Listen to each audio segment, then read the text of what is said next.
या अभंग जगद्गुरु तुकोबरायांचा 4 चरणाचा आहे. काय सांगतो तो तुकोबरे या अभंगातनं? क्षणोक्षणी हाची करावा विचार तरावया पार भवसिंधू. आपण क्षणाक्षणाला मिनिटाला सेकंदाला विचार केला पाहिजे. परंतु कशाचा विचार हो? तुकोबराय पुढे जाऊन सांगतात तरावया पार भवसिंधू. हा जो भवसिंधू आहे तो आपल्याला कधी ना कधीतरी तरावया पार, आपल्याला कधी ना कधीतरी त्याला पार करायचंय. आपला हा विचार आपल्या मनामध्ये असला पाहिजे. नाशिवंत देह जाणार सकळ आयुष्य खातो काळ सावधान. द्वितीय चरणामध्ये तुकोबराय सांगतात हा जो नाशवंत देह आहे तो कधी ना कधीतरी जाणार आहे, कधी ना कधीतरी त्याला जायचंय. भाड्याने घेतलेली आपली एखादी वस्तू जशी असते त्याप्रमाणे हे भाड्याने घेतलेलं आपलं जे शरीर आहे ते कधी ना कधीतरी जाणार आहे. ह्याचा सर्वांनी विचार करायचे आणि सर्वांनी काय व्हायचंय? सावध व्हायचंय. आणि सावध होऊन काय करायचंय? तर संतांची संगत करायची. तृतीय चरणामध्ये तुकोबराय सांगतात संत समागमी धरावी आवडी करावी तातडी परमार्थाची. संतांची संगत ताबडतोब करायची आणि तात्काळ परमार्थाला लागायची, तात्काळ परमार्थाला सुरुवात करायची. अंतिम चरणामध्ये तुकोबराय सांगतात तुका म्हणी ह लोकीच्या व्यवहारे नका डोळे धुरे भरून राहू. आजकालच्या जगामध्ये कसं झालंय?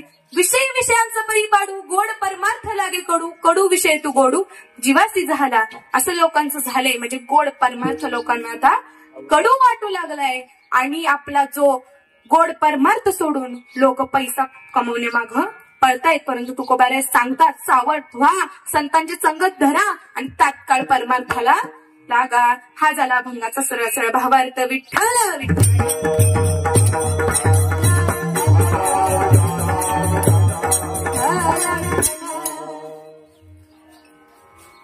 तर प्रथम चरणामध्ये तुकोबराय सांगतात क्षणोक्षणी हाची करावा विचार तरावया पार भवसिंधू.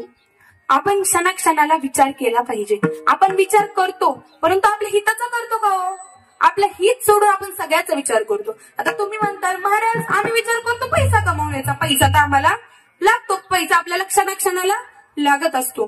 परंतु हे आपलं हित आहे का? हे काय झालं? टेम्पररी आनंद झाला. हा काय? पैसा कमवणं, माझ्याकडे पैसा आला, मी श्रीमंत झालो, हा झाला टेम्पररी आनंद, हा झाला तात्पुरता आनंद. परंतु आपल्याला परमनंट आनंद पाहिजे, कायमचा आनंद हवा असेल तर आपल्याला परमार्थात गेलं पाहिजे. परमार्थासारखी गोडी आहे का? कुठेच गोडी नाही परमार्थासारखी. आपण क्षणाला विचार केला पाहिजे. आपल्याला कधीतरी जायचंय, त्यामुळे आपण विचार केला पाहिजे की आपण काय केलं पाहिजे. तुम्ही म्हणताल महाराज तुम्ही आम्हाला सांगताय की परमार्थ करा, सगळं करा, परंतु आमच्याकडे तर 100 वर्षाचं आयुष्य आहे.